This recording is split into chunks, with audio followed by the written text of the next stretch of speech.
That nail is dead. It's alive. Welcome to the Church of Sports. This is the Alamo City Sportscast coming at you from San Antonio, Texas, where in February it's going to be 90 degrees today. Jeez, Hope everyone's having a fantastic Monday. My name's Mike Jimenez. Joe Garcia producing today's show. We're also streaming live right now on the Alamo City Podcast website. Yes. That's right. Not only can you watch us on YouTube and subscribe on YouTube, but we now have our own website. Joe, tell us all about it. Yeah, we have our own website now. It's called the Alamo City Podcast Network.com. So for you guys, you fellas out there that are on the go, you're working hard, you're doing your thing, you're going to the next job site. You don't have time to listen to let's say the live stream because it's on YouTube. It uses a lot of data. Well, you can just listen to the audio only, connect it to your car, Bluetooth speakers, Bluetooth headphones. Listen to us on the go now. We're going next level when it comes to this podcast network because not only is it this show, but Rudy Campos Jr. has his show with Sweep the League, Generation Duo with Brandon Medina, Fantasy Gods. This is turning into what we wanted last summer. Yeah. Okay. It's starting to take form, take shape. And now we're going to be doing more because now with the website, we have the ability to now ask for press credentials. Oh, yeah. I put in already. So UTSA football. Does that mean I can't tailgate? If you're going to get litty, you're going to have to stay out. Oh, my goodness. Okay. So I'll have to pick and choose my battles when it comes to that. I'll say, Rudy, I'm going to be drunk for these home games. I'll be sober for these. We'll go back and forth when it comes to it. But this network is starting to blow up. We're about to hit 700 subscribers on YouTube. Like and subscribe and share with your people. Yeah. Share with your people. By the way, we've been talking about what we're going to do when we get to 1,000 subscribers. I would like to have a challenge out there. I have a son with Down syndrome. I posted a photo of him on Saturday morning doing the hook 'em horns because his uncle and grandfather are UT grads. So, I'm a t-shirt fan. Yeah. But March 21st is National Down Syndrome Awareness Day. I'd like to do a thing where we can maybe raise some money, where I will match the donations that the listeners do up to a certain dollar amount. We can do that live on air. Yeah, I would love to do it. I would love to make a donation of $250, $125 coming from me, $125, whether it be in dollars, $5, nickels and dimes, whatever the case may be. I would love to do that in honor of my son. So let's see if we can make that happen. We can. Maybe we'll use Buy Us a Coffee for that. Buy me a coffee, the QR code on the top right. We have some listeners here already joining us. So shout out to you, Mario Cavazos, Tim Gonzalez, Sith Elias. He's known as Lord Sith Elias on Twitter. My son. Yeah. Chris Gonzalez, good morning. Good morning. Nick Masterson's in the house here. I want to do a small concrete pad in the backyard for shooting hoops. Hey, hit up our boy, Chris Lehov, MCS General Contractor. And I'm going to talk about that a little bit as well. So I'm excited about that. This one was a good one. John Williams, why is Marquis Morris still on the Spurs roster? There's a reason for that. There's a reason. There actually is a reason for that. So we have a lot to get into. I was telling Joe before the show started that I am super amped up for this show. We could do this show for 3 hours. We have so much material, but we're going to try to squeeze it into 75 to 90 minutes or so. But this is fun. We'll also get into the fact that I had my pedicure this past weekend. My feet, they're looking better, man. It's looking better. So we have a lot to get into. So Keldon Johnson, Pop benched Keldon. Keldon played only 4 minutes last night. The highest paid Spur player played 4 minutes last night. There's something wrong with that. Okay. Is there really? I know Vassell got his extension and is going to be making more per year, but I think that kicks in at the end of the year. Keldon Johnson riding the pine yesterday, this deep into his career with the Spurs. And a lot of people on Spurs Twitter are like, you see, Pop is doing a great job coaching. He has to teach him. Oh, my God, dude. It's so asinine hearing from the Pop slurpers, the Pop apologists out there. It is so brutal. What he is doing right now is so bad for the Spurs when it comes to Keldon Johnson that we need to dive into that. A deep dive into that. We need to 1 minute come here. back. Repeating audio, but what we're going to do now, why don't I go ahead and start a poll for our listeners? Okay, let's go ahead and do it. Let's do it. What do you want me to ask them about Keldon? Is Keldon Johnson part of the Spurs' future? Okay. We'll put a poll up. Very nice. We'll get into the Spurs as well. Reverting to the bean, that being Jeremy Sohan. Jeremy Sohan, if you look at the stats, they look oddly familiar. Remember a few weeks ago, people were passing around those forms saying, do you want to do the Jeremy Sohan apology? Do you want to sign your name right here? Yeah, I sent you the form. Where are you guys? I I'm didn't still sign here? it. I didn't sign it. Where are you guys now? He was 1 point yesterday and minus 21 plus minus. Missing 30 of his last 35 3-point attempts. Back down to 33% for the year. Where are you guys now? Where are you guys? Where are you Sohan lovers out there? Because you know what? I didn't see shit on social media this weekend from you guys about Sohan. Okay? That's part of it. Okay? Victor Wembanyama, the odds of him winning Rookie of the Year and being Defensive Player of the Year have shot up. So we're going to talk about that. RCW Wrestling, our girl Carolina Teague, Tuesdays with Teague, CT the Mic Slayer did an amazing job, and I might have fallen in love with one of the wrestlers out there. No. One of the female wrestlers. Let me go ahead and preface Is that. this going to be the Demon Mike segment? Well, no, Demon Mike is going to be later on in the show because instead of a pop culture segment, we're going to do Demon Mike Monday. And I introduced my nephew to the glory that was the Hot for Teacher video from Van Halen back in the mid-'80s. I'm hot for teacher. Got it bad. I got it bad. I got it bad. I'm hot for teacher. Oh, God, man. We have to dissect that because that type of stuff would never happen ever again. So lots getting into the show. Again, you can be part of the show by taking part in our private stream. Again, we're exclusive live on YouTube right now. Like and subscribe. Hit the like button. Matt Larimer reached out saying, still love Sohan and he's better than you'll ever be. You know what? Every NBA player is better than I'll ever be. That's how bad of a take that was, Larimer. Come at me better, baby. Come at me better. It says Mike fell in love with Yokozuna. It's no wrestler, dude. It's a guy. Hey, Jason Garcia watching us all the way from Portland. I can't believe Mike went outside the box and went to an event outside his normal routine. Well, here's the thing. I went to WWE is Raw is War, whatever that's called. Yeah. On a Monday night. I took my daughter last year at what was called the AT&T Center back in the day.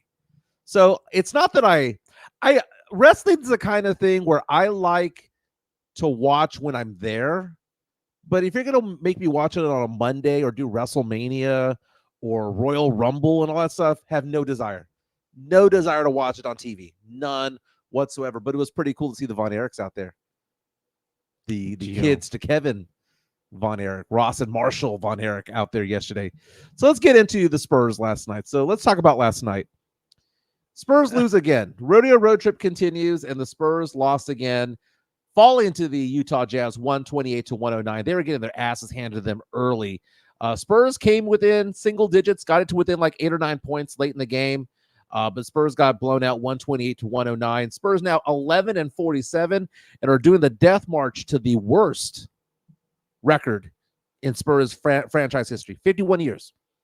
51 years. And last night, you take a look at the box score. What's the ugliest thing of this box score? Our starting forwards, Champagny and Sohan, combining for 3 points on 1 of 11 shooting. A combined 49 minutes, and they had 3 points.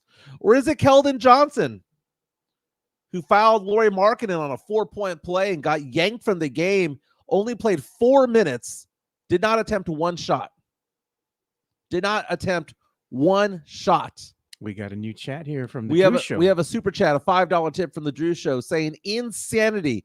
People are defending the coaching staff and players on a team that's going to win less than 16 games. If you do this, it is a terrible take. Drew Show, thank you for helping me dovetail into this conversation because I was thinking about this. The pop apologists were out in full force this past weekend.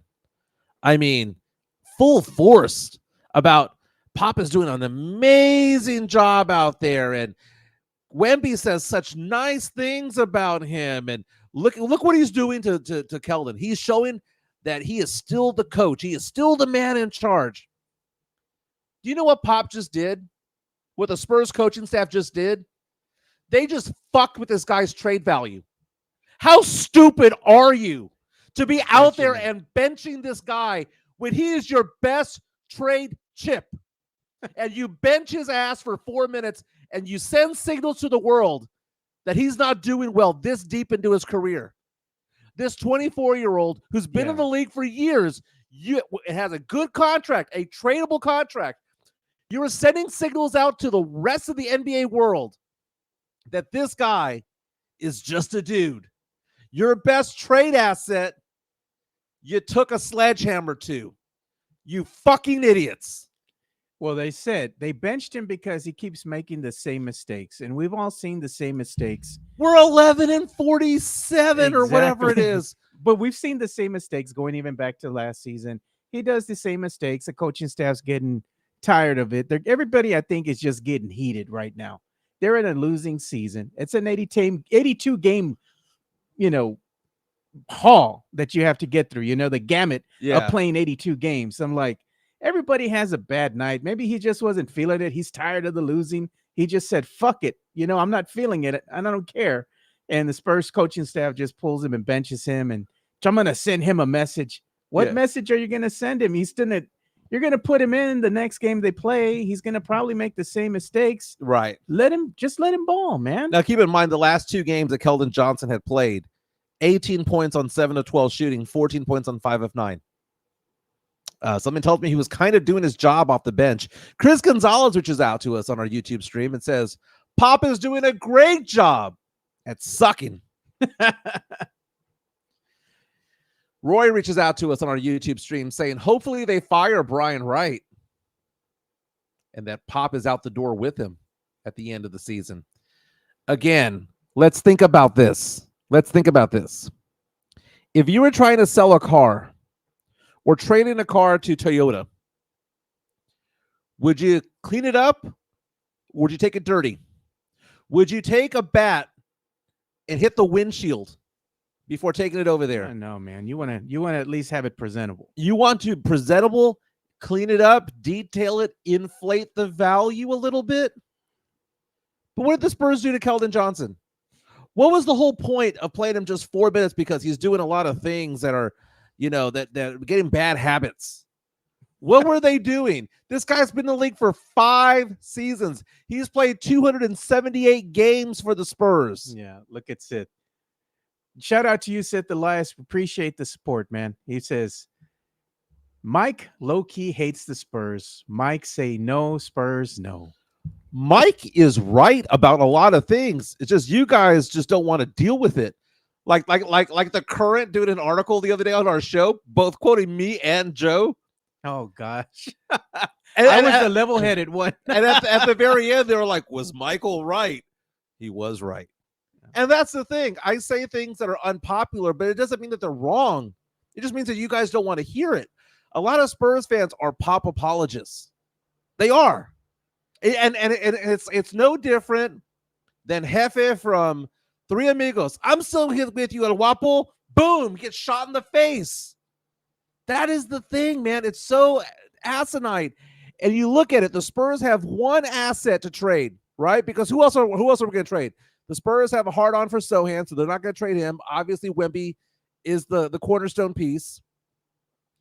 Who is the tradable guy? Because I don't think Spurs fans want to get rid of Vassell. Vassell is showing that he's a good player, and he has been showing this. Career high 19 points per game. Sit. Keldon Johnson is your tradable asset, and you put him in the fucking doghouse at the end of February when you're like 36 games under 500. Don't tell me anymore that Pop is a good coach. Don't tell me anymore that they know what the hell they're doing. I don't want to hear it anymore. You guys are so out of your mind if you're apologizing for this coaching staff. You are out of your mind. We're watching the same games. This record's not changing. The worst record in 51 years. My God. And you guys are still holding on to, well, Pop won the title in 99, 03, 05, 07, and 14. Well, it's been a decade. It's been a decade. Dude, come on, man. And we're still holding on to hope that Sohan is going to be like some sort of like savior. He's going to be some sort of all-star. Oh my God, I hear that all the time, dude. John Hollinger has Sohan ranked as the 77th best forward in the NBA based on efficiency. He has missed 30 of his last 35 three-point attempts. He is down to 33.1 shooting from three this year, which still better.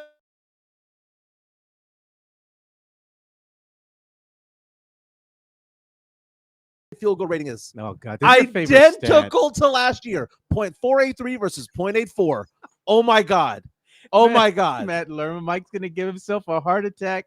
It's all Diet Coke, baby. It's all Diet Coke. Look at and Christopher love. Leha. Shout out to you, Matt Lerma and Christopher Leha. Christopher Lejas. What's funny is everyone's just repeating the same shit. Just end the season already. No momming, let it go, man. Dude, if this season was a dog, the vet would have put it down by now. Oh my God. Just Wemby, Vassell, and everybody else gone. Oh, Remember the movie Major League where they open up their locker, they have that red tag right there?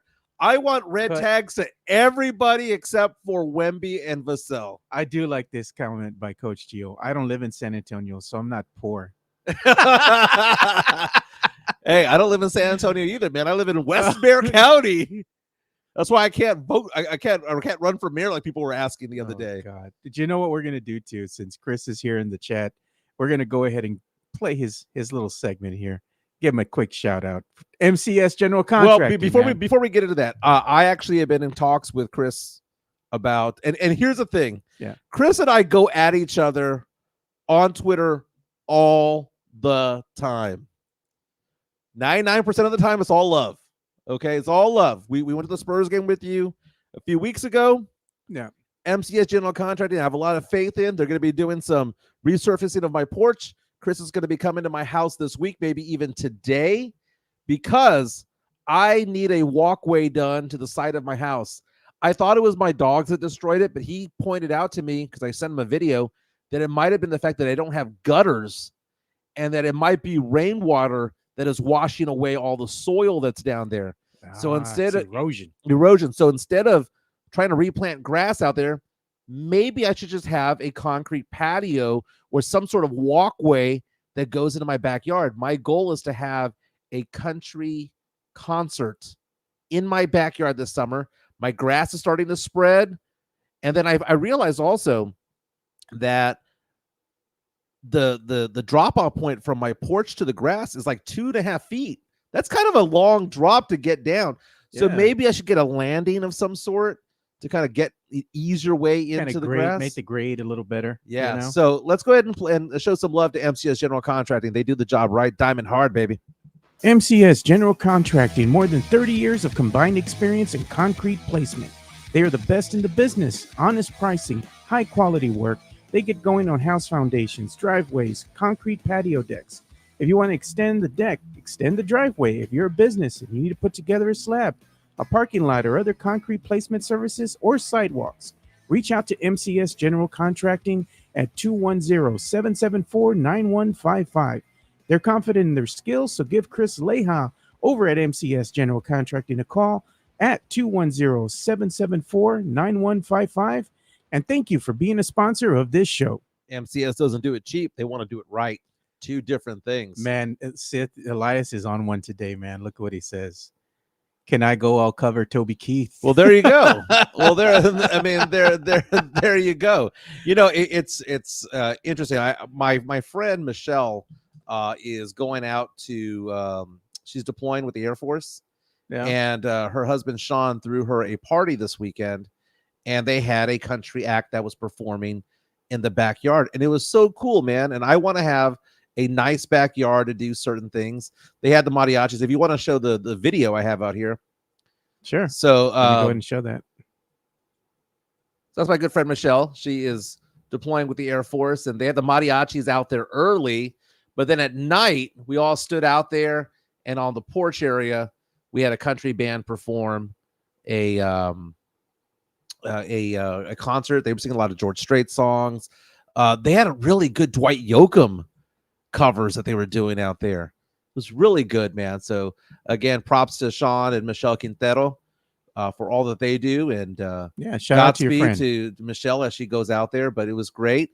towards the end of the night, it got a little packed out there, man. It was good. It was good. Everybody comes out at night, They wanna have a little bit of drinking. It was a nice night for hanging out. But I want to have a concert out there like that at my house. Nice. And my yard's basically about the same size as this one, but I need to have a different configuration. Maybe put up some bushes and stuff like that up against the windows and stuff like that. Making the house mine. Going through a divorce, that house is staying with me. I'm making it mine. Chris Leha. Hey, shout out to Chris MCS Leha, General Contracting. $20. $20, baby. He says, y'all support me. I support y'all. The hardest concrete in the game, baby. The biggest and baddest decks you'll ever see. Shout out to you, Chris. And make sure you go give Chris a call if you need to go ahead and, do anything when it comes to concrete. If you need to resurface concrete, if you need to go ahead and put a long deck in your backyard, and give Chris a call. People are asking, are they going to be invited? Dude, if you are taking part in this podcast, you're invited. You're invited. Yeah. You're invited. I will do the margarita machine and all that stuff out there. Oh, I like the margarita machine, man. It'll get you in trouble, though. It will. It will. Now, earlier, Lerma was saying something. What was he saying up there?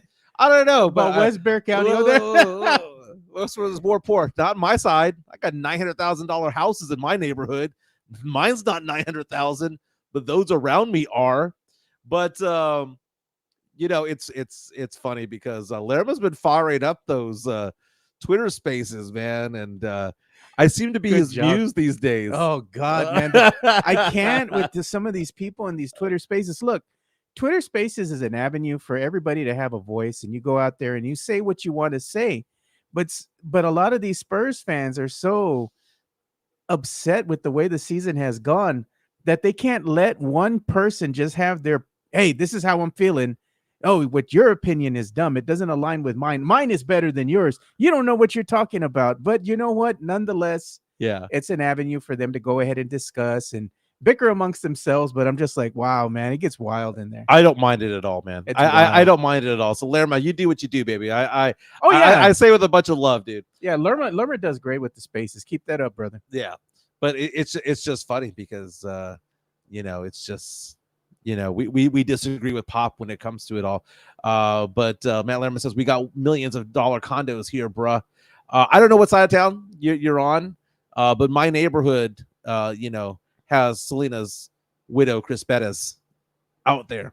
It's funny. My neighborhood, when I bought my house for like $310, and now it's back in the day, it's now worth like $5. Yeah, but the houses that are being built around me in the same neighborhood are amazing. I'm going to say this live right now, Matt. I'm going to get in contact with you this week because I want to do a joint Spaces with him, maybe on this Friday when I'm off. After we do our show, I want to do the joint Spaces with Matt if he is available on Friday, because I don't want to go ahead and impede what's going to happen with Rudy and their show in the afternoon. I'd like to do it in between that little segment of time that we have in between, and then go ahead and, of course, support my brother over here, Rudy Campos Jr. Yep. Make sure you guys go and watch Rudy. You watch Coach Gio and what they're doing over there with Sweep the League. Very informative takes when it comes to anything and everything that has to do with the world of sports. They go on in the afternoons, Monday through Friday, right here on the Alamo City Podcast Network from 2 to about 3:30, 3:15 p.m. Make sure you go and check them out and give them some love. And like always, hit that subscribe button, baby. We need to get closer to 1,000. I want to see Mike go in the drink. Heather Thomas style. Spurs are 1-7 on the rodeo road trip. Got one more game left. That is tomorrow night against the Minnesota Timberwolves. They'll lose that game before coming back home on Leap Day, February 29th, against the Oklahoma City Thunder. My friend Albert, by the way, was born on February 29th. So let me see here. This is like his 13th birthday. Oh, gosh. Look at Mario Cavazos, my neighborhood. My neighbor, we have $1 million meth labs. Let's cook, baby. It's time to cook.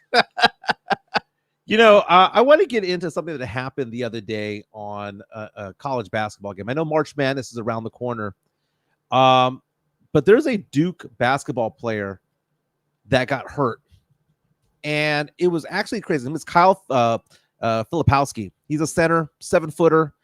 Most mock drafts have this guy going top 10, top 12 in the NBA draft this season. Did you see him get hurt this weekend? Yeah, I did, man. That is crazy, dude. You know what? Do you have video? Yeah, I'm looking it up right now. You know what else we need to get the video of, and we'll get into this a little later on. I know you were telling me you saw that Cam video. Cam Newton. Yeah. We'll get into that. We'll get into that. Okay, later. okay. So this is the slow motion of what happened. Let's put it out here. Crowd rushes the court after Wake Forest No. beat Duke, and then he gets shoved. Look at this. Knees knocking, then gets pushed down. Did anybody help him? Nope. They need to stop this, man. Somebody's going to really get hurt or killed when they do this kind of stuff because they just trample the court. You know, they just go on there. And what happens if somebody falls underneath them and they're just going crazy? I mean, you're going to trample somebody to death. And I think the problem is that, you know, the Duke players and the coaching staff complained about this. And here's the full-on scene going on where you have fans coming at it from both sides. Yeah, they need to stop crazy, that, man. Knocking knees when it comes to it all. And the thing about it is this. Look at that. They had to carry him off. And he reaches out on Twitter and says, this got to change. The head coach of Duke was pissed off. I bet. And one of the reasons why he was pissed off was he was saying, why are y'all rushing the court? And he was going off and saying that that he is seeing people rush the court even before the clock expires. And that it used to be whenever you would have they're talking about that female player earlier last month, they got hurt. Oh, that Caitlin? Yeah. It used to be that they would give them 10 seconds. They would say, we've got 10 seconds for the players to get off the court. And then they could rush the court. But what does that do to the court too? I mean, if you got that many people just running on the tramples court, it's going to mess it up. I don't know, man. Something's got to change. And this has got to be a criminal aspect of things, because that right there, as fun as that is, and don't get me wrong, I remember being 20 years old also. And I wish I went to a school that was good in sports, right? But there's something to be said about when to rush the court. We have seen schools rush the court when they were ranked themselves. If you're ranked 20th and you beat the 10th ranked team, you don't rush the court. You got to act like you've been there. But this guy right here, question for you is this, Joe.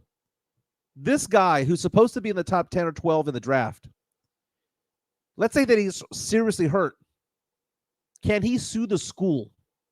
Can he sue Wake Forest University? There's the gray area. And say, you guys are the reason why I dropped from 10th all the way to 25th in the what draft. If somebody gets a career-ending injury because of this? Yeah, Tim Gonzalez is out and says, don't know if Flip is available for Wednesday's game against Louisville. Sad, man.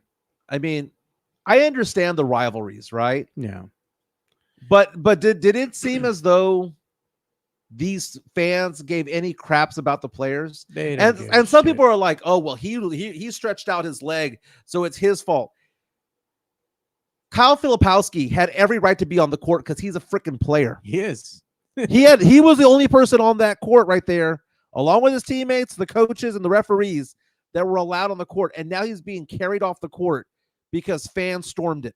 Yeah. This needs to stop. This needs to be, how is it that it's even allowed? How do they not have enough security to make that happen? Do you think people can storm the AT&T Center / Frostbank Center? I mean, the thing that I'm thinking of, what if somebody has nefarious intentions? You're storming the court. What if you have a weapon of some sort? Right. You know, what if something happens? I mean, that's the situation that you just don't want to come to. You want to avoid that, you know? Like, stop this. Drew Show reaches out and says that's called situational awareness, that players just need to stop and not move. Come on now. However, you should have to be banned from the facility if you rush the court ever. Now, I understand what you're saying there, that he needs to stop. I mean, hell, I referee basketball games where sometimes the players come to me and I just stop and I let them go around me, or I let them run into me. But I mean, look at this real fast. It is stormed from all sides. Not just one side of the court, second side of the court. They're coming diagonally. This needs to stop. Yeah, they don't care. They don't care. But you know what? This guy sues the school. They're going to start carrying. Look at what they said here. Tim Gonzalez says, Flip woke up this morning with knee sore. Coach John Shire. I guess know the time and place to do it. No. Also, situationally, if you're going to do this, do it when it means something. Do it when you haven't beaten a school in 10 or 20 years. Do it when it's this is the game making the Final Four. Yeah, you win the game and you move on to the tourney, you know? Wow, that's a great accomplishment, you know? It's just annoying. Well, here's the latest stats right now from our poll. Is Keldon Johnson part of the Spurs future that we're running for you boys here that are in the YouTube chat with us? 78% say no. 22% say yes, that he is part of the Spurs future. Wow, Yeah, it's a low number. That's a big number. I didn't think it was going to be that high. I thought, a lot of people would say yes, he is part of the Spurs future. A resounding 78% say no, he is not. By the way, Wake Forest has a record of 18-9. Why are you storming the court? Why are you storming the court? You're 18-9. Duke is 21-6. Like literally 3 games separated you guys over a 27-game season. You're going to be a 4 seed in the ACC tournament. Why are you storming the court? And you were the home team.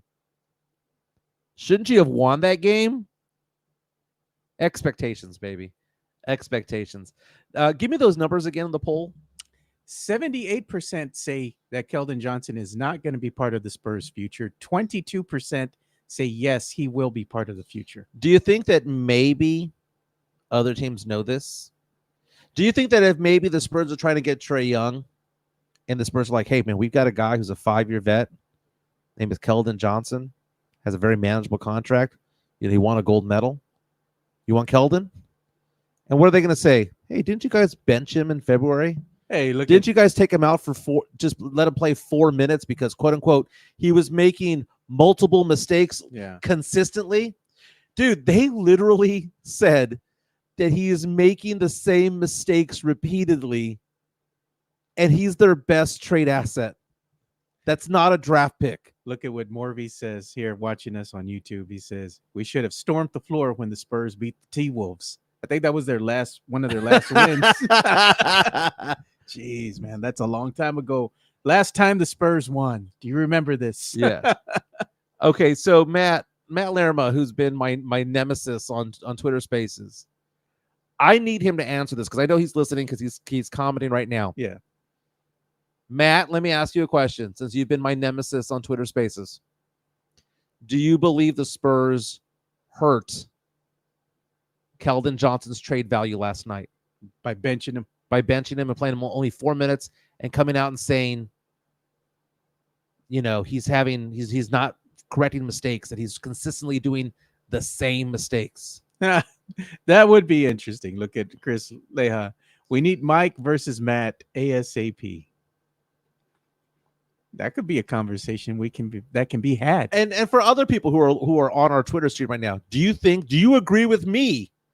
Do you agree with me that the Spurs hurt Keldon's trade value last night? Because that's the first thing I thought of when I saw this.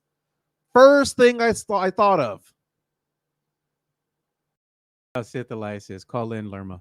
Well, you boys want to call in. I mean, this is something that we do have the capabilities to do. You see, the one thing that we do pride ourselves in doing here is we have the capability to do so many things. Yeah. We haven't even scratched the surface. But if people do want to call in, maybe that's something we'll have later on in the week. We'll give you all a couple minutes. Dave Otwater says he agrees with me. Drew Show says he agrees with me. Hey, Devin Vassell last night, 27 points on 10 of 19 shooting, 4 of 8 from 3. Yeah, let's keep Vassell. He's an ideal number 2 or 3. He's figuring it out how to play with Wemby. I know there was that issue a few weeks ago when he didn't pass him at the end of the game. Matt Lambert reaches out and says the Spurs can't hurt his trade value any more than he already is by dipping in every stat. Oh, shit, dude. Dude, you really went pop apologist on me on this? Just say it. Just say it, dude. Matt loves him some Coach Pop. Oh, my goodness. And Pop could be 88 years old and be like, well, he did win the title in 2003. Love you, Matt. Look at Drew says, Joe Garcia, you used to run a call-in show, remember? I do remember. I remember. We could get back to doing that again. That's all I'm saying. So here's the thing. Cam Newton I wouldn't want to F with that guy. Some people effed around and found out when it came to Cam Newton. Some of the best video, when I saw this happening and it was coming out on Twitter, I thought it was fake. Drew asking me to unblock him, so if I run a Twitter Spaces, he can see what's happening. I will unblock you, Drew. I will. Okay, so there was a 7-on-7 football event, and Cam Newton was attacked by a handful of people. Jeez, and Cam Newton went full Matrix and beat the crap out of everybody. I don't know if he was actually fighting. It seemed like he was trying to break up the altercation that took place right in front of this little canopy, because it was a 7-on-7 tourney, right? Yeah. So these kids that are at this event, some of these kids are from like one of these premier football things that they have, and this is a 7-on-7 tourney. So there's a lot of kids that are participating. But the ones specifically that were in this altercation are from a prominently known like football thing that's going on here as far as tourneys go. Yeah. So I don't know if he was actually throwing hands. It looked more like he was trying to push them apart. But either way, whatever he was doing, he held his own. Whatever he was doing, he was winning. They fucked around and they found out. I am not going to beat Cam Newton in a fiesta fight. Okay. No. If he wanted to throw down and throw hands at Oyster Bake, I would be 1-1. Hey, the thing is too, man, he did that wearing that hat too, bro. Dude, it didn't fall It off. didn't move. It didn't fall off. But the thing was that he was also removed from it. Again, this was part of an invitation-only camp in the Atlanta area. Authorities, local police were called to the scene, but it seems like other people kind of just like helped settle the situation down. It could have been worse. But Cam Newton, 34 years old. Last played in the NFL back in 2021. Seth is saying the same thing. He says Cam was trying to break up a fight, and they turned on him. It's like, geez. It's great video, though. It is, man. It's almost as good as the video of those guys that were getting their ass kicked at the dock when they racially attacked that one guy, and people were storming to come to his aid. One guy jumping off the boat to swim his way. That was the best video of last year. But Cam Newton, man, his Halloween witch hat stayed on the entire time. Mario Cavasso says that's the Wicked Witch of the West hat. Oh, nice. Not the same thing. Look what he says. Chris Gonzalez says, too bad he couldn't beat the Broncos in the Super Bowl. Oh, gosh. Seth says that's low-key Mike trying to defend his takes against the X-verse. I don't know if it's low-key. It's kind of high-key. Oh, man. Cam Newton. Hey, no lies detected here. Chris Leha, Cam's a big mofo. They fucking around. Hey, if he wanted to start throwing some hands, man, he would have done some damage there. Yeah, dude. I just like how he just grabs those three guys. Yeah, they like nothing, dude. He's like, come here. Yanked one off. Oh, my goodness. This is great video. Hey, one thing that we're going to do World too star. right now is we're going to go ahead and give a shout out to the Jefe himself. Daily Spurs content by none other than Jeff Garcia from the Locked On Spurs podcast. Locked On Spurs is your daily Spurs podcast hosted by Jeff Garcia, the lead Spurs writer for Ken's 5 San Antonio. Jeff has a healthy plethora of guests all the time on the Locked On Spurs podcast. You can also follow Jeff on threads at Jeff G Ken's 5 SA. You can also follow Jeff on Twitter at Jeff G Spurs Zone. So make sure you go ahead and give Jeff a follow not only on threads and Twitter, but also on YouTube at youtube.com/@Locked On Spurs. This is where you're going to be able to find the replay of the Locked On Spurs podcast. Make sure to like, subscribe, and share. Moneybags, Jeff Garcia.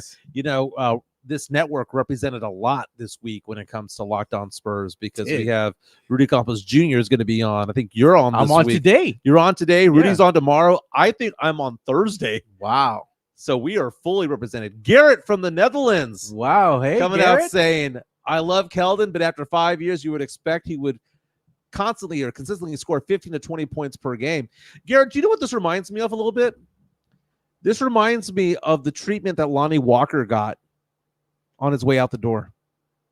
Oh, and what did the Spurs get for Lonnie Walker? Nothing. Because maybe we messed around with his trade value?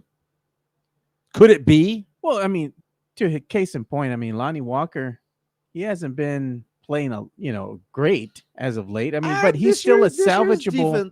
Decent this year. He's still a salvageable player. Like he's a good piece to have, on your team coming off the bench, with that second unit, Lonnie Walker's done decent this year. He's had some injuries. He's over there with the Nets, averaging 11.3 points per game, which you might look at that and go, oh, well, that's not that good. It's exactly what Sohan does. But he does it in fewer minutes. So, just throwing it out there. One thing that we're going to get into too, man, is that I threw this out there and I said, what celebrity does Mike look like? Yeah, those were funny though. And it's funny. So what we're going to do is we're going to spin the wheel in a little bit. And I put the celebrities that they said you look like. So let's see what the wheel of fate decides for you, Mike. All right. Before we get into that, talking about throwing hands. Oh, by the way, the Spurs, real fast. DraftKings released their latest rankings right now for NBA awards. And I noticed this morning that for NBA Defensive Player of the Year, Victor Wembanyama is 20-1 odds, which is the third best in the NBA. My question for this is this. If you look at who's above him, you've got Rudy Gobert, right? Who's the odds-on favorite to win. Does it hurt his ability? Because if you look at the top three, I'm looking at the top three right now on my Twitter account right now. Rudy Gobert minus 800 basically means that he has like a 90% chance of winning the Defensive Player of the Year. He's a center. Jared Allen, the second best odds, is a center. Victor Wembanyama, third best odds, is a center. And they have Chet Holmgren at fourth, and then Bam Adebayo also tied for fourth. And look at Derek White at sixth. My question is this. When it comes to the all-NBA team, are they going to treat it as two bigs, or are they going to do it as a center? Because if Rudy Gobert is first team, but Wemby is third in votes, does Wemby get kicked to the second team? Or are they going to say, well, Wemby's more of a 4-5. We're gonna position him at the 4 in the all-NBA defensive team? Because one of the great stats, I believe they call it stocks, which is it's a combination of steals and blocks. Wemby by far leads that category. Not even effing close. He's had more blocks, I think, was it last week, I think, than most NBA teams have had. It's like, man, Wemby is really putting up some numbers, man. He had that 5x5 game against the Lakers over the weekend. And he's doing it consistently. One of the things that we're noticing about Wemby is that even his bad games are pretty good. Yeah. He's like the pizza of the NBA. He scores 16 even when it's bad, points. He's good. 16, 19 points is like, it was an off night for Wemby. But it's like you look at his stat line, you're like, hey, kid's doing great.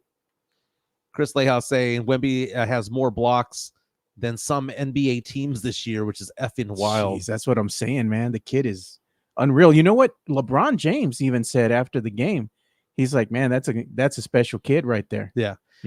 Drew Show with the $5 Thanks, tip Drew. here says Jimenez looks like a Latino Kevin James.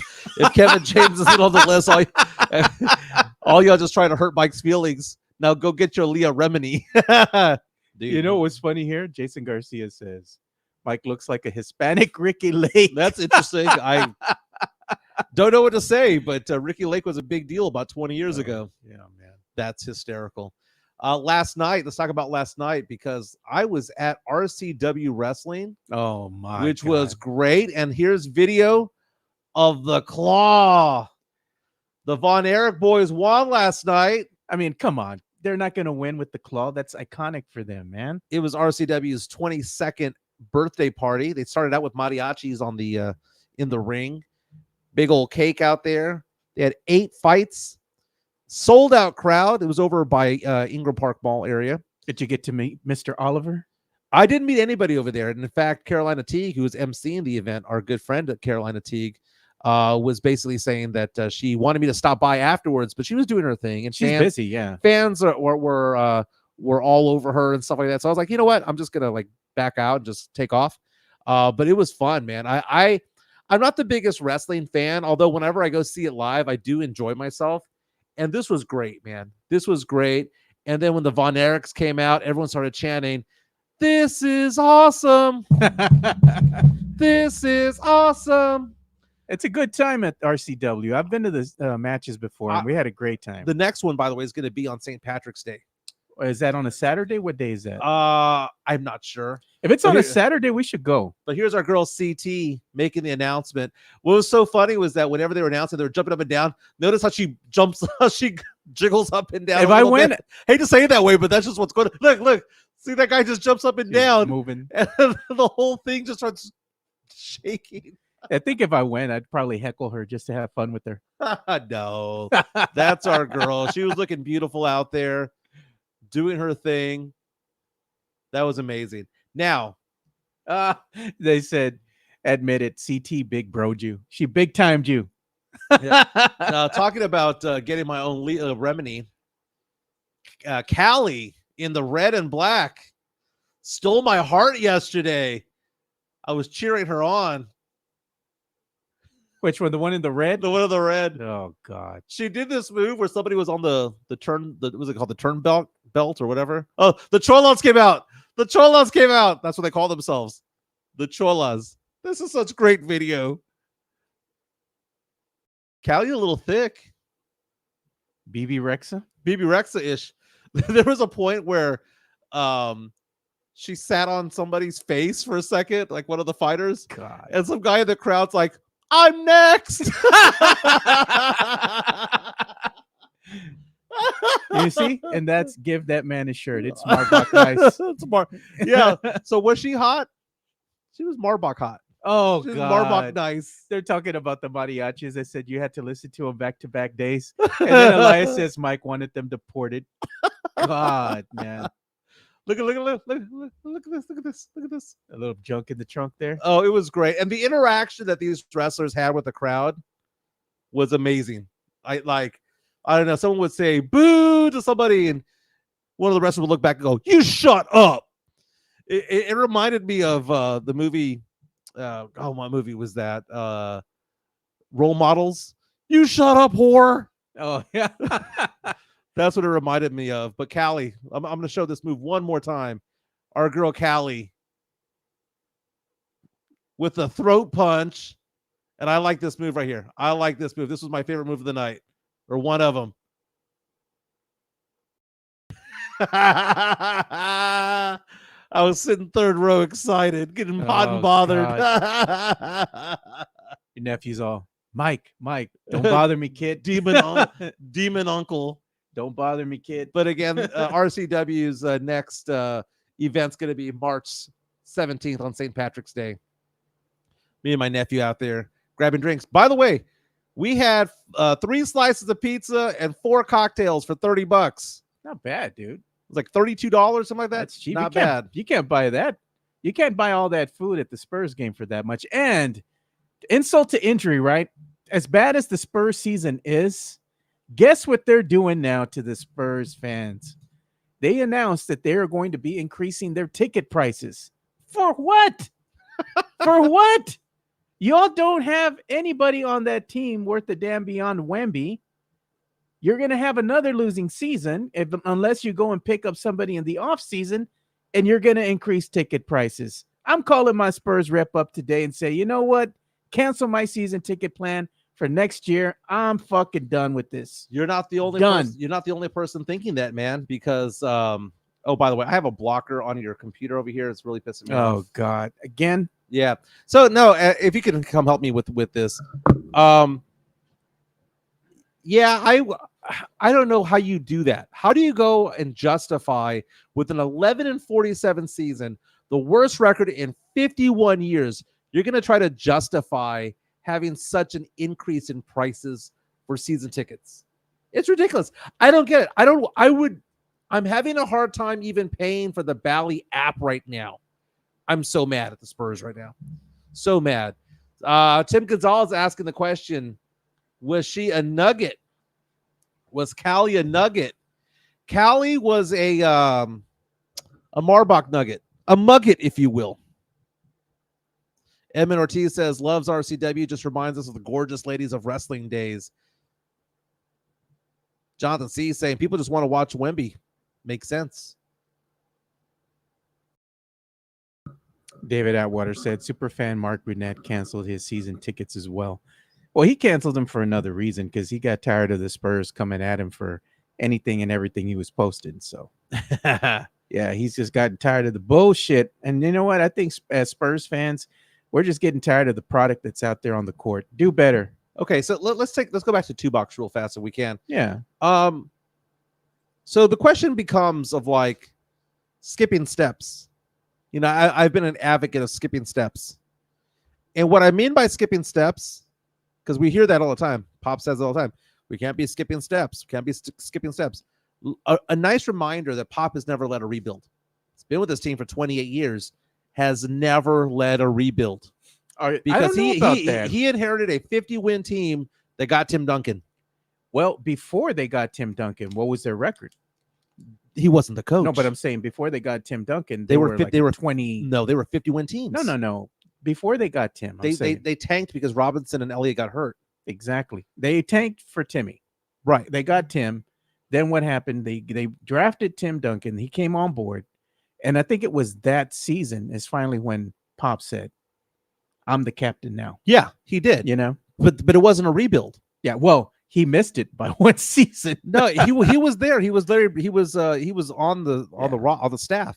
He was an assistant to Larry. No, it wasn't Larry. It was somebody. Well, he was assistant with Larry Bob Hill. Yeah, but then Bob he became GM, and he kind of took the crown and put it on himself. Yeah. Which you know we're glad that he did.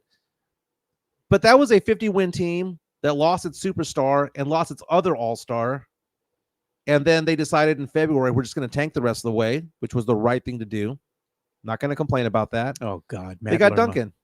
Y'all going to regret not having your tickets anymore when the Spurs start winning. Matt, come on, brother. The Spurs are not going to have a winning season at least 2-3 years from now. Well, I mean, come on. And this is part of it is asking the question, what are the Spurs going to do? Because everyone keeps asking the question, well, define what skipping steps means.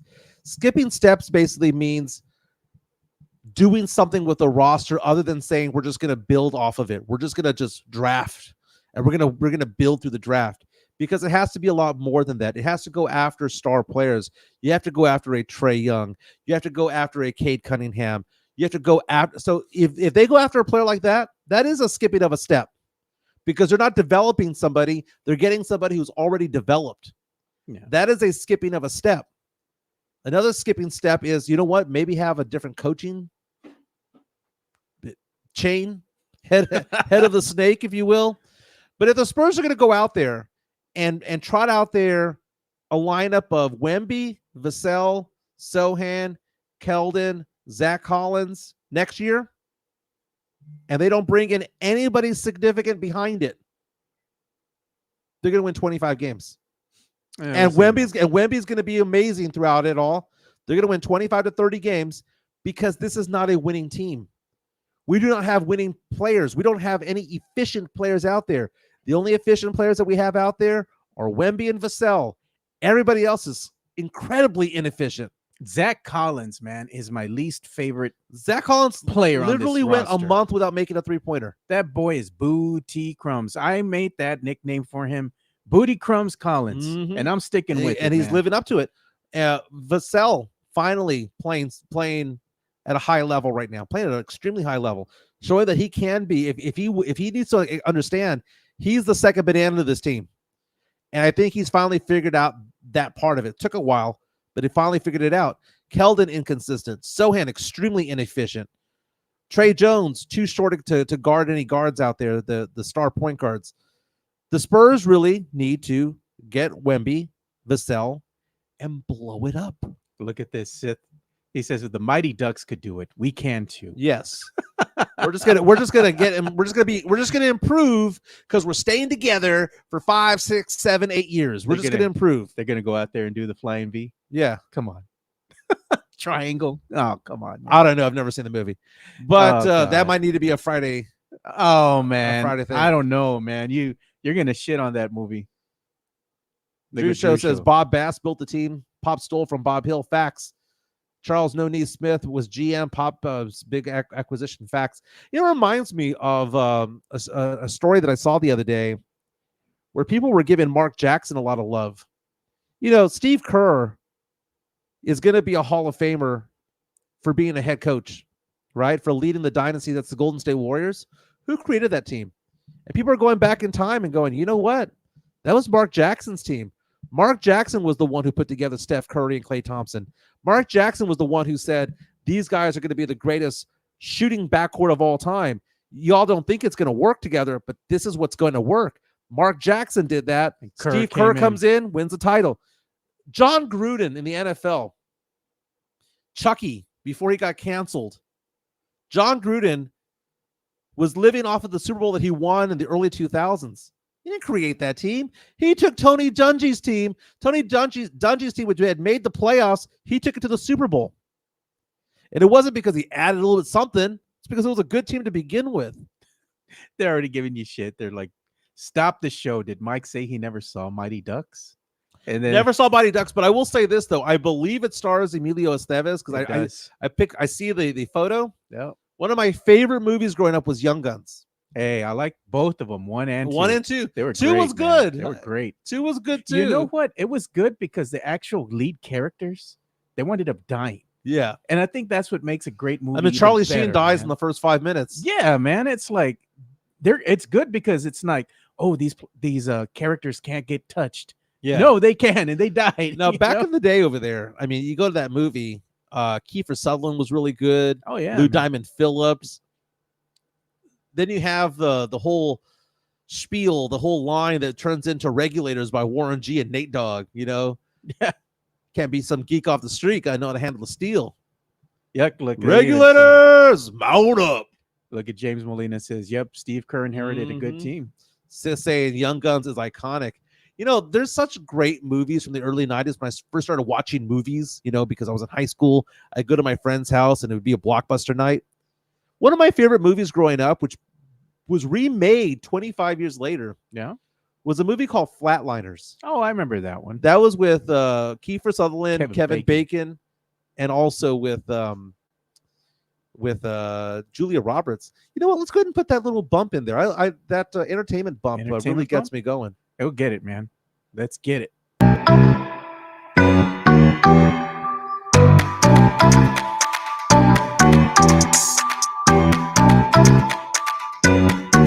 It's not really an entertainment segment, but we are reminiscing. And I was thinking about these old movies from the early 90s, right?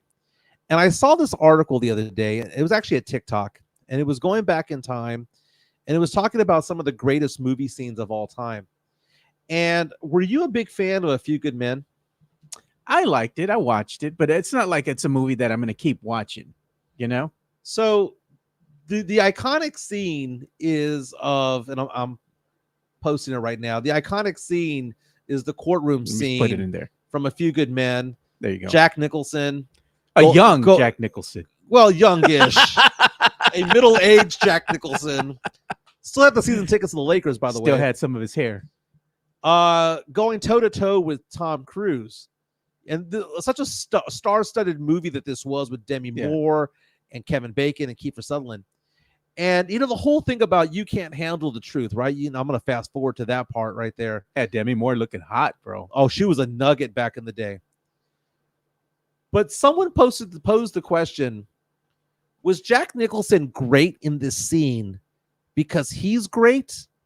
Or was he great in the scene because Tom Cruise was just as great and they had to one-up each other? And I hadn't thought about that, because is Jack Nicholson as good in this scene if this is Robert Downey Jr. acting? If this is Kevin Bacon acting? No. I finally realized that might actually be true. That Colonel Jessup here was probably good because Tom Cruise brought his A game too. This is one of the most iconic scenes of the 90s. A Few Good Men, a great line. Star-studded cast. Oh, man. I love do you understand? Are we clear? Crystal. Yeah. And when Tom Cruise starts mocking him, you said that, you know, people don't follow orders, people die, people lose their lives. Oh, God, Elias. Sith Elias coming out saying Demi Moore in striptease had my 12-year-old Sith feeling things in my pants. Okay, so Demi Moore, this is a good poll question. Demi Moore in striptease or that girl from Showgirls from Saved by the Bell, Elizabeth Berkley. Elizabeth Berkley. Yeah. Demi Moore's still hot, bro. Damn. Yeah, Demi Moore in that scene. I mean, don't get me wrong. Elizabeth Berkley was doing some like dirty ass things on that pole. Yeah. You know, they had a Windex that thing when she was done with it, man. Oh God. Great scene. Hey, but you know what? Since we are on the topic of celebrity news, we got to go ahead and I think it's time to go ahead and unveil this the wheel of fate. Okay, let's do it. So let's go ahead and share it there. So there's the wheel of fate. Everybody has went ahead and gave us some celebrities that they think you look like. Okay, You have Gabriel This is Iglesias, great. This is great. Ted from Meatballs, Ted from Meatballs. I gotta look that one up. Chesperito, Horatio Sanz, George Zimmerman. I gotta say this one was pretty damn close, and Nacho Libre. So we're gonna let the wheel of fate decide who does Mike look like. Who's your celebrity doppelganger? So here we go. Here's the spin.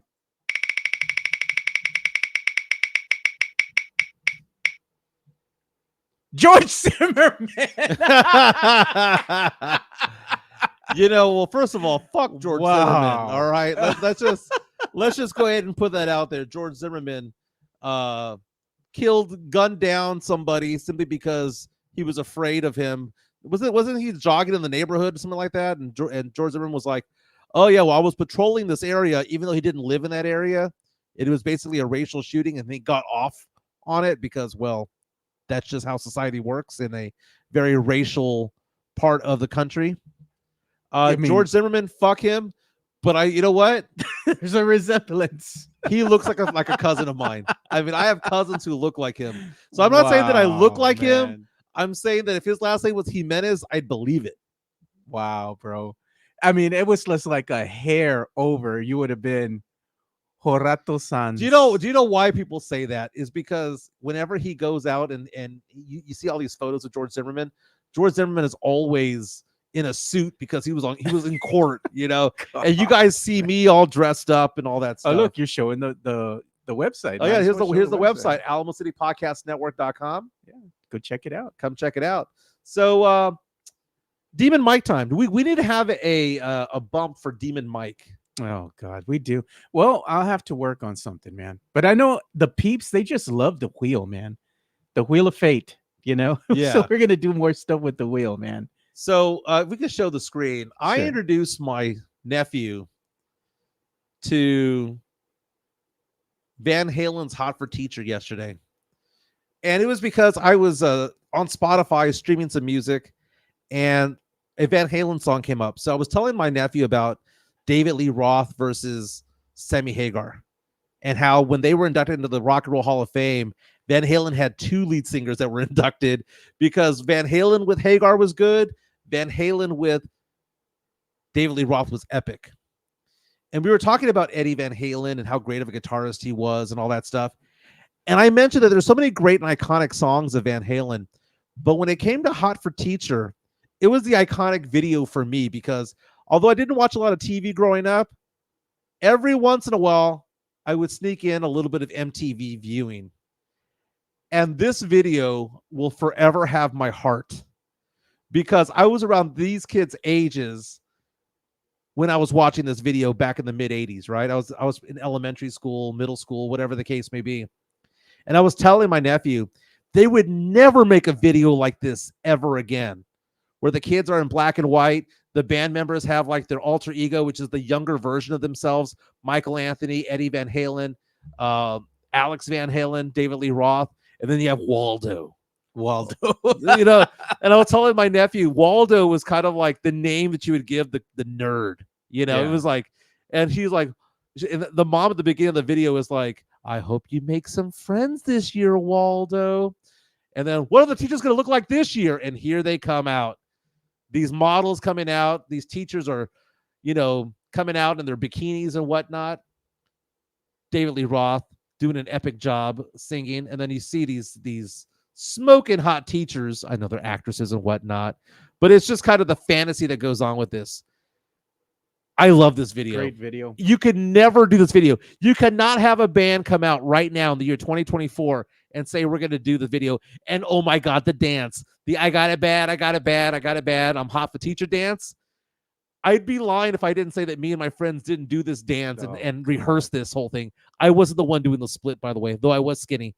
Oh, come on. Jimenez was skinny You in were high school. skinny, dude? Yeah, dude. Like, Well, how skinny were you, man? Probably 80 pounds less than what I am now. Wow. In high school. Dude, I played high school tennis. I was a skinny dude. You know, we all get our dad bods later on in life. Yeah, dude. That's the love weight, brother. Oh, wait, here comes another teacher. Here comes another teacher. Okay, mind you, not only is this video weird in today's standards, but the extras are all like 12. Oh, God, man. Like, you couldn't have this happen Like ever a strip again. Strip club in the classroom. Mario Cavazos coming out and saying, that's a badass video. Hot for teacher playing in Varsity Blues. That's what Chris Gonzalez says. Now, the best part of the video, aside from the hot chicks, who are, by the way, now 70 years old, is Eddie Van Halen's solo midway through the song. That is the most epic solo ever. I got to find it real fast. Let's see here. Oh, it's got to be coming up because we haven't seen it yet. David Lee Roth was such a badass. But look at this this visual of him going up and down the tables across the library was so great. So great. Eddie Van Halen, a rock god. I know Alex was good and Michael Anthony was good and David Lee Roth was good. But dude, this band is all about Eddie. And when the band flipped because they got tired of David Lee Roth and went to Sammy Hagar, the band was still good. It was different. There's some people who are like, no, they're pro Eddie. I mean, pro David Lee Roth. Some are pro Sammy Hagar. I love them both. Love them both. Let's take a look at our poll numbers here. So we can only show so much of the video because YouTube's going to get all mad at us. Okay. But is Keldon Johnson part of the Spurs future? Is the poll that we put up here in the YouTube chat for all the listeners, or for the viewers, should I say. And 81% say he is not part of the Spurs future. 19% say yes, he is. And I know how Matt Lerma voted. He was one of the 19%ers. Oh, I mean, he thinks that Pop is doing the right thing, you know, benching a guy 5 years into his career with the Spurs, who happens to be the highest paid player, ruining his trade value. If he had any trade value, he did have trade value. And I'm not saying that he doesn't have trade value now. What I am saying is that it took a hit. That's a self-inflicted wound. And then to be talking shit about him at the end of the game, post-game, which he didn't even talk because apparently he was ill. Oh, and, yeah, Coach Pop was. Yeah, and I'm ill too because the Spurs are 11-47, and we have a generational talent who might win Defensive Rookie Player of the Year, who's going to win Rookie of the Year, and the Spurs are going to have the worst record of all time. And there are people who are there like, I'm still with you, Owapo. I'm still with you, Coach Pop. Dude, his best days are behind him. Pop's best days are behind him. They're not ahead of him anymore. And the whole situation of, well, he's trying to get the team to a certain spot so that he can leave. No. We got it from here. Because it can't be any worse. And you can't tell me that Becky wouldn't have had a better record with this team. She might have actually had this team maybe flirting with the play-in. I agree. You know? That would have been exciting for Spurs fans. And to top it all off, it would have been groundbreaking, you know, as a first female NBA head coach, you know, making history. And there are certain players out there, certain former coaches right now that the Spurs could tap into if you want to get somebody who has the Spurs background. No. Oh, okay. He said no. He says, I'm not a delusional Spurs fan. Okay. Well, I thought he was going to vote yes. Yeah, Mitch Johnson did the presser last night. You know, you have Mike Budenholzer, who's out there. Budenholzer got fired by the Bucks, won an NBA championship with Giannis. You've got Will Hardy, 36 years old, who's still available.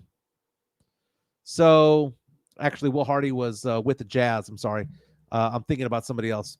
But, you know, if you look at Coach Bud, I find it interesting that he hasn't been hired by anybody. I mean, who's going to want to hire him right now? I mean, the thing is that they don't get Coach Bud a chance, right? But they sure as shit give Doc Rivers you know. And what is Doc showing you what he knows how to do? Sure knows how to go and lose. You know, I'm gonna get you to the playoffs, but I ain't gonna get you to the promised land. That's the best I got for you. Yeah. You know, and then when he was part of the Clippers, what happened? Part of the meltdowns, you know? Like, yeah, I think Doc's shown his cards, you know, but I think if another team gave him a chance, he might be able to, you know, at least shore that team up, maybe get him first round, second round of the playoffs. I confused Will Hardy with Quinn Snyder, by the way. Oh, Quinn Snyder's still around, dude. Yeah, James Borrego Yeah. as well. It's frustrating, man, as a Spurs fan.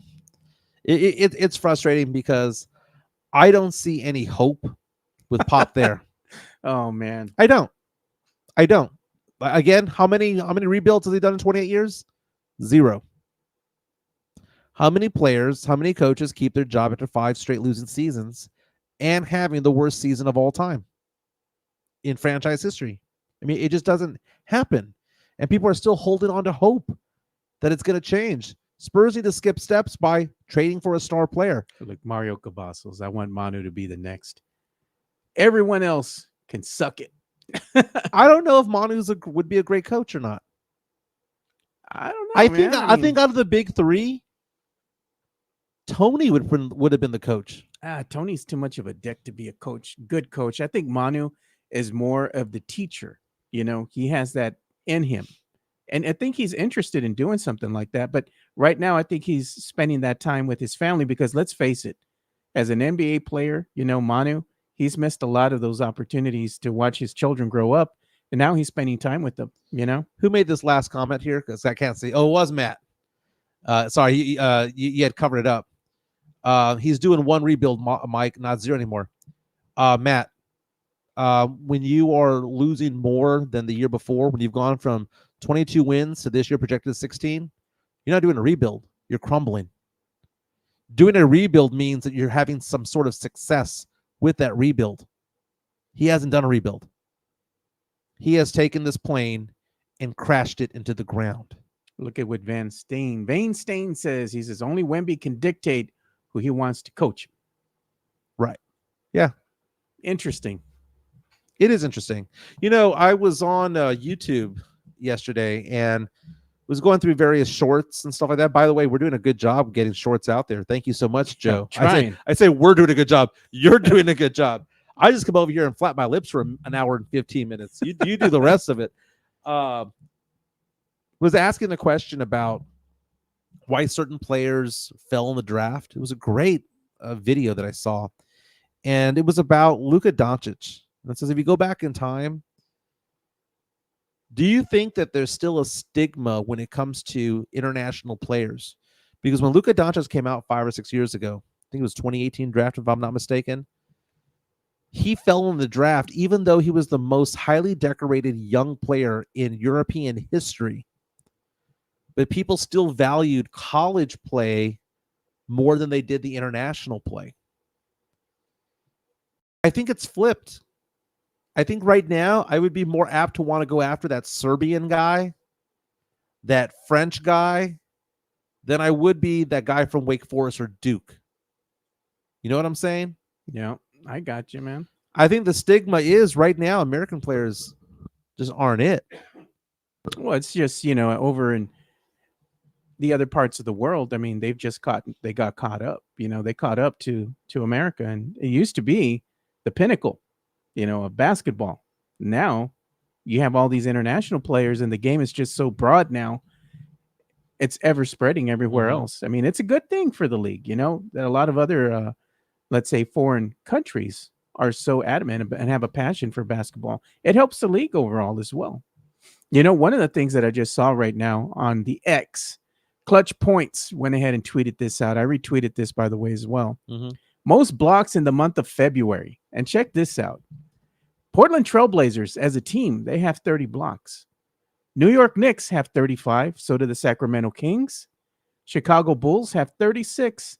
Los Angeles Clippers have 37 blocks for the month of February. Detroit Pistons, they have 37 blocks for the month of February. Victor Wembanyama, by himself, 38 blocks in the month of February. The kid has more blocks than these other teams that I just named. That is amazing. That's and wild. that is why the idea of him winning Rookie of the Year has gone from being only a 25% chance, which is what he was at January 1, to now over an 88% chance as of today. Victor Wembanyama, by far and away, the best rookie this year. Before we go, I want to thank everybody out there in Twitter land and Spurs Twitter and all you guys for the concern that you all had for my health and my toenail. That thing is dead, bro. It's not dead. That sucker's growing That like sucker's crazy. dead. So I went to get a pedicure. Are you showing the picture? With a friend of mine, and we were talking about. God. I took a photo of my toe, and people started to zoom in. So this girl Amy, who was doing my pedicure, Poor Amy. I had a good time. I enjoyed it. Pedicures are amazing. Who did you go with? Was it your boy? No, I went with my friend Mai. Oh, okay. Yeah, so we were my friend Myra and I went out there, and it was funny because the foot, I have 9 really good toenails, but I got one wonky one. So the one wonky one that I have is my big toenail, my big toe. The reason is that about 6 months ago, I stumped it on some furniture and it broke in half. So when it broke in half, I was basically without a toenail. It grew back ingrown, and it's a little bit wonky. So for those of you saying that it's dead, no, this sucker's growing. There's a reason why I went out there. Elias says he started it looks like a fungus toenail. No, it's all ingrown. It says spray some Windex on that bad boy. The thing is, it's going to get better. It's going to get better because it looks a lot better now than it did 2 months ago. You should have told the ladies just to cut that sucker off, bro. Like, no, it'll make its way out. It's like hair; it'll just grow out. I was talking with Jeff. Full disclosure here, and I said, "Bro, did you see the picture Mike put up?" And Jeff's response, "Cook." Drew Show saying Mike needs to get some house slippers, prevent the bumping of toes. Oh man, no, I stubbed it on the edge of the bed. Middle of the night, gotta go take a piss. Just stumping on the bed. I like this one. This is the tweet, man. This is the comment, man, right here. Tall tale of how Mike's toe died. It's still alive. The sucker's growing, man. It's growing. Man, I lost my lunch already. Like Malurma, you just gonna let Mike cook you? Midtown say Mike kicked his dog. But by the way, we had a great time out there getting our pedicures on. Beyond them just having getting pedicures, I was also they served us up some alcohol, man. I had 2 cocktails while I was there, but it was a good fun hour and a half or so. I told some friends that I wanted to get pedicures, and one took me up on the offer, so it was good. Oh God, they're in the comments already just laughing and everything. That was me posting that Michael Jordan meme of him laughing. Yeah. When Elias says that's fungus toenail, I was like, bro. I am proud of the fact that so many people that follow this show that did the poll were okay with pedicures for men. It was like 80% were like, yeah, damn straight. I told my friend Sean about this. I was like, hey, Sean, you want to get a pedicure? And I think I've even seen Rudy J post a picture or two of him getting a pedicure. I think it's amazing. Yeah, it's amazing, and you're getting drunk while doing it. It's amazing. I mean, look at it this way. Look at it this way. Pedicure probably costs $50, right? Plus tip, right? Let's just call it $65, $70, right? Yeah. If in that whole time you're getting 3 drinks in you, it kind of makes it. It's making the price the price point value go down, in a good way. Matt Lerma says if Mike does actually want to debate, we can see who a chef and who a side dish. Oh God. I'm the main course. Chris Gonzalez, Toby Bryant in the chat. Oh Lord. What movie was that from? Where he goes, Jeez. Toby Bryant. What is that from? Oh my God, I know, I've heard of that one before. It's what comedian was that? Toby Bryant. I don't remember. I picture the scene, dude. Oh my god. Okay, I know it's from a movie or from something. But man, that's been fun. No, I had a great time out there. That was out in Stone Oak. That's where the people do it. As a chef, I get manicures from time to time. We have to keep my hands clean. Oh, there you go, man. Chris Leha, if you are listening, my man, MCS General Contracted, I will be home from noon on. Come on by, give me a quote. Don't make fun of the erosion going around in my house on the side of it. I don't have gutters, but apparently I need to get them. This is going to be the rebirth of Michael Jimenez this year, and it all starts with the house. Again, the show is available now for audio stream only on our website, Alamo City Podcast Network.com. We're taking the show on the road. In 3 weeks, we're going to have this show in Las Vegas because it's going to be the start of March Madness. So I'm looking forward to that. But I hope everyone has a fantastic day. One before we go, let's go to the last. Oh, Sith Elias says it's Chris Rock and Grown Ups. That's right. He's talking about his mother-in-law, calling her Toby Bryant because she had these wonky ass feet. That's funny, dude. Toby Bryant in the chat. Yeah, that's great. Hey, you know what? I forgot to go ahead and play. We have a video that I recorded with my boy Benjamin Bornstein last week. Yeah. So we're going to play that in tomorrow's show, Tuesdays with Teague. And he was talking to me about some prospects that we need to keep an eye on. Yeah. So that's going to be interesting. And Sith is asking Leha to free my dog Duncan while he's there at my house. God. Brutal. Let Duncan go. We're an hour 20 in, which means my lunch break is over. Yes, sir. Hope everybody has a fantastic Monday. Hope everyone's wearing short sleeves and shorts like I am because it's getting up to 90 degrees today in the middle of February. Insane. Go Spurs, go. One more game in the rodeo road trip tomorrow, Minnesota, before they come back home against OKC on the 29th.